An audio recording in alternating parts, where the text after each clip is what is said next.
နေပြန်ပြီးအလှပြန်လှုပ်နေတာကို Facebook ပေါ်ကနေဖိတ်တဲ့အကြောင်းတင်ပြီးတဲ့နောက်ရက်မှာပဲလူမရှိတဲ့ရန်ကုန်မြို့ကအိမ်ကိုတခိုး၄-၅ဦးက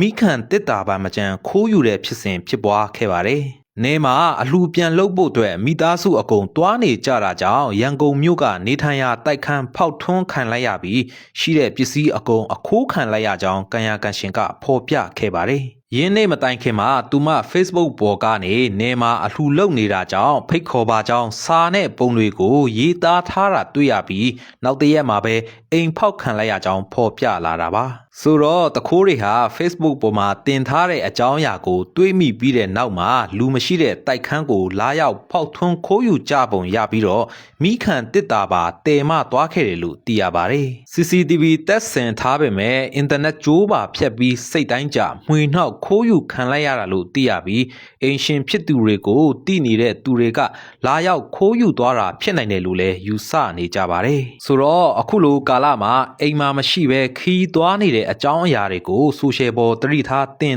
ပြီးအိမ်ဆောင်မရှိတဲ့အိမ်တွေမှန်းတိသွားကြရင်နောက်ွယ်မှာအခုလိုပဲအခိုးခံရနိုင်တဲ့အခြေအနေမှာရှိနေကြပါတယ်